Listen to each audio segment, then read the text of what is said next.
10월 19일 새벽 예배를 하나님께 드리겠습니다. 오늘 우리에게 주신 하나님의 말씀 열왕기상 18장 16절에서 29절의 말씀입니다.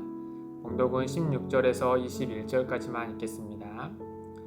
오바댜가 가서 아합을 만나 그에게 말하매 아합이 엘리야를 만나러 가다가 엘리야를 볼 때 아합이 그에게 이르되 이스라엘을 괴롭게 하는 자여 너냐? 그가 대답하되 내가 이스라엘을 괴롭게 한 것이 아니라 당신과 당신의 아버지 집이 괴롭게 하였으니 이는 여호와의 명령을 버렸고 당신의 바알들을 따랐습니다. 그런즉 사람을 보내 온 이스라엘과 이스라엘 상에서 먹는 바알의 선지자 450명과 아세라의 선지자 400명을 갈멜산으로 모아 내게로 나오게 하소서. 아합이 이에 이스라엘의 모든 자손에게로 사람을 보내 선지자들을 갈멜산으로 모으니라. 엘리야가 모든 백성에게 가까이 나아가 이르되 너희가 어느 때까지 둘 사이에서 머뭇머뭇하느냐?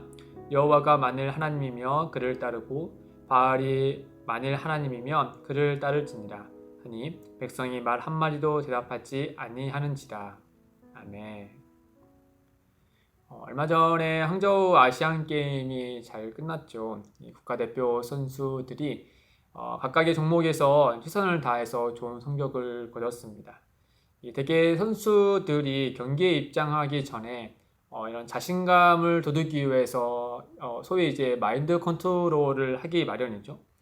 이 선수들이 자신감을 갖기 위해서 하는 이 마인드 컨트롤 중에 그 중에 하나가 이제 지난날 본인이 해왔던 훈련들을 생각하는 것이라고 합니다.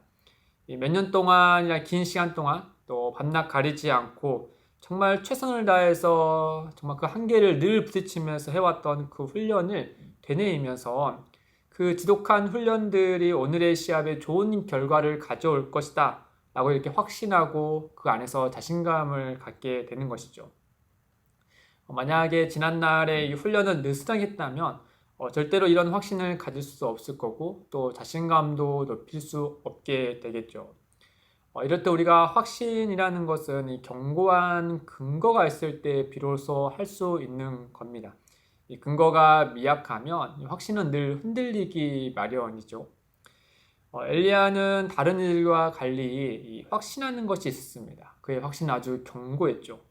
그렇기 때문에 그는 막강한 권력과 힘을 자랑하는 아합 왕 앞에서도 또 수많은 백성들과 무려 850명의 이 바알과 아세라 선지자들 앞에서도 당당할 수 있었습니다. 엘리야는 무엇을 확신했는가 오늘 말씀 통해서 세 가지를 한번 살펴보면 좋겠습니다. 첫째는 엘리야가 무엇을 확신했는가? 첫째는 여호와 하나님은 이스라엘을 괴롭게 하지 않았다는 점을 확신했습니다. 이 아합은 엘리야가 이스라엘을 괴롭게 한 장본인이라고 여겼죠. 왜냐하면 3년 전에 엘리야가 말한 대로 이 이스라엘 땅에 이제 비가 내리지 않아서 가뭄의 괴로움을 당하지 않았습니까? 이 가뭄 때문에 이스라엘의 괴로움을 당하고 있으니 이 아합의 입장에서 이 엘리야가 이스라엘을 괴롭게 한 자라고 여겼던 것이죠. 이 반면에 엘리야는 이 아합의 주장을 반박합니다. 왜냐하면 이 가뭄의 이 원초적인 원인은 자기의 기도가 아니라 이 아합의 우상 숭배라고 믿었기 때문이죠. 18절 하반절에 보면은 이는 여호와의 명령을 버렸고 당신이 바알들을 따랐습니다. 그러니까 그 괴로움의 원인은 내가 아니라 당신 때문이다 라는 점을 말씀하고 있는 거죠. 어떤 간에 그럼에도 불구하고 이 원인이 어디에 있든 간에 이 현재 이스라엘의 괴로움은 가뭄이라는 것은 변치 않는 사실이죠. 그러니까 이스라엘을 괴롭게 한 자는 아합이 아니라 엘리야가 맞지 않을까? 아합을 이렇게 여론을 몰아가려고 했습니다. 근데 엘리야는 이를 완곡히 부정하죠. 왜냐하면 엘리야는 하나님께서 이스라엘을 괴롭게 하기 위해 자신을 보내신 것이 아니라 이 회복을 위해서 보내셨다는 사실을 믿었기 때문입니다. 또 그것을 확신했죠. 앞서 18장 1절에 하나님이 엘리야에게 이렇게 말씀하시잖아요. 너는 가서 아합에게 보이라. 내가 비를 지면에 내리리라. 엘리야는 하나님의 말씀을 확신했습니다. 즉 이 땅에 다시금 비를 내려주시겠다라는 것을요. 즉 아합과 이스라엘이 이상숭배에 큰 죄를 지었음에도 불구하고 그렇게 해서 하나님의 언약을 파기하고 또 그 언약을 파기한 결과로서 그들이 저주를 받아 이 괴로움을 받는 것이 마땅하지만 이 자비하신 하나님은 또다시 그들에게 이 은혜를 베푸실 작정을 하셨다라는 사실을 엘리야는 주의 말씀을 듣고 확신했기 때문에 아합에게 왔죠. 그리고 이스라엘을 괴롭게 한 자는 내가 아니고 그리고 여호와 하나님이 아니라 바로 당신이다. 왜냐하면 여호와 하나님은 그들을 이스라엘에게 다시 회복의 은혜를 주시고자 나를 보냈기 때문이다. 그 사실을 확신했기 때문에 이렇게 아합 왕 앞에서 당당할 수 있었던 겁니다. 둘째로 엘리야가 확신했던 것은 무엇이냐? 이 바알과 아세라는 거짓 우상에 불과하다는 것을 확신했습니다. 그렇기 때문에 엘리야는 모든 면에서 불리한 조건에서 소위 결투를 신청하죠. 오늘날 경기를 생각해 보면은 경기 종목은 바로 무엇이냐? 불이 하늘에서 내려오는 것이었어요. 이 당시 사람들에게 바알은 폭풍의 신과 또 풍요의 신으로 여겨졌거든요. 그러니까 비바람을 동반한 폭풍은 번개를 치기 마련이지 않습니까? 그리고 이 번개가 쳤을 때 지상에 있는 나무에 번개가 치며 불이 붙잖아요. 그런 장면들을 이스라엘 백성들은 많이 봤을 거예요. 그러니까 이 종목은 이 폭풍과 또 이 풍요의 신으로 여겼던 바알 신을 섬기는 이들에게 훨씬 더 유리할 수 있는 그런 조건의 경기였던 거예요. 또 인원수를 보십시오. 엘리야는 혼자였고 또 바알과 아세라를 섬기는 이들은 850명을 불러들이려고 합니다. 그리고 또 대결 장소 또한 갈멜산이었어요.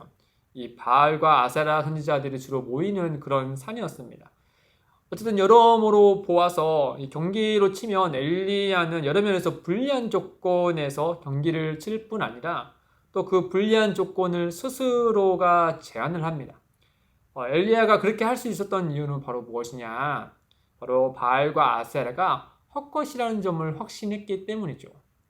아무리 많은 자들이 오고 또 정말 좋은 조건이라 할지라도 그들은 거짓에 불과했고 헛것에 불과했기 때문에 엘리야는 절대 질 자신이 없었어요.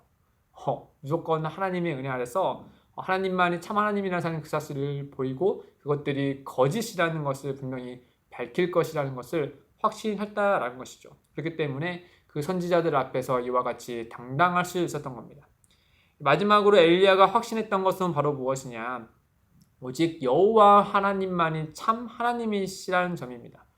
백성들에게 이렇게 묻죠. 18장 21절에 보시면 엘리야가 모든 백성에게 가까이 나아가 이르되 너희가 어느 때까지 둘 사이에서 머뭇머뭇하느냐? 여호와가 만일 하나님이며 그를 따르고 바알이 만일 하나님이며 그를 따를지니라 하니 백성이 말 한마디도 대답하지 아니하는지라.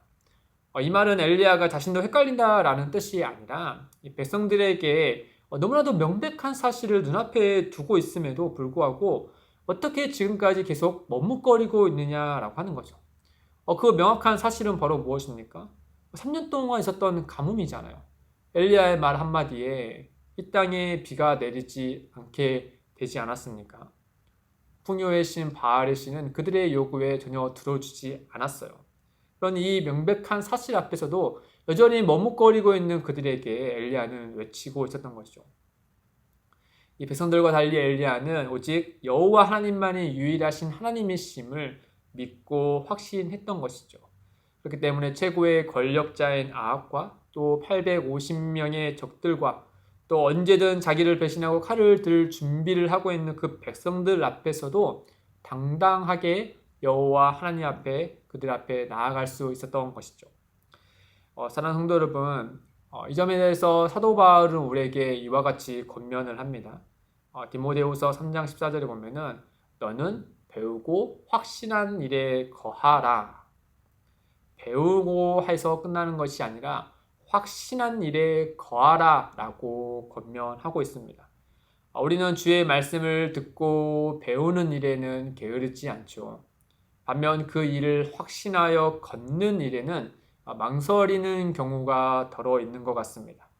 혹여 우리가 주의 말씀을 지켜 행하기에 앞서서 이 망설이는 부분이 있다면 그 부분이 어느 부분인지 또 왜 나는 그 부분에서 망설이게 되는지 스스로를 주의 말씀 앞에 들여다 보시기를 바랍니다. 그곳에 확신이 결여되어 있기 때문이라면 마치 믿음을 주시는 성령님께서 선물로 주신 것처럼 확신도 하나님이 주시는 선물이기 때문에 하나님께 구하시기를 권면드립니다. 더불어서 우리가 하나님께 그 확신과 믿음을 구함과 동시에 마치 운동선수들이 꾸준한 훈련이 시합 때 확신과 자신감을 가져다 주는 것처럼 우리 또한 이와 같은 작은 실천들이 필요하다는 것이죠. 작은 것이라도, 정말 작은 것이라도 주의 말씀을 지켜 행하는 일에 우리가 훈련하고 습관을 들이게 된다면 우리가 지금은 망설이고 있는 그 부분도 우리가 오랜 하나님께서 그 말씀을 지켜 행할 때 함께 하시고 은혜를 베풀어 주시고 승리케 하신다는 그런 수많은 경험들이 우리로 하여금 그것을 망설이는 것을 깨부수고 그리고 그 믿음으로 확신에 거하는 은혜가 있을 줄 압니다. 그 은혜를 사모하며 나아가시기를 주님의 이름으로 축복드립니다. 함께 기도하겠습니다. 하나님 아버지, 우리가 배운 주의 말씀을 확신하여 삶으로 살아내기를 원합니다. 우리를 도우시고 인도하여 주옵소서. 주님, 때론 믿음과 확신이 부족하여 마땅히 주의 말씀을 지켜 해야 할 순간에 우리가 망설이거나 부정하는 일도 덜어 있습니다. 우리의 연약함을 불쌍히 여겨주셔서 비록 실패할지라도 다시금 우리의 손을 붙들어 주셔서 진리에 확신하여 거하는 이들이 되도록 인도하여 주옵소서. 감사하며 예수님의 이름으로 기도드립니다. 아멘.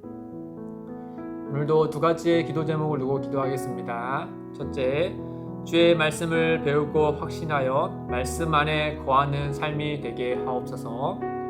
둘째, 기쁨이 되는 교회가 오직 유일하신 하나님을 선포하며 믿으며 확신하여 거룩한 하나님의 영광을 드러내게 하옵소서. 이를 위해 함께 기도하며 나아가겠습니다.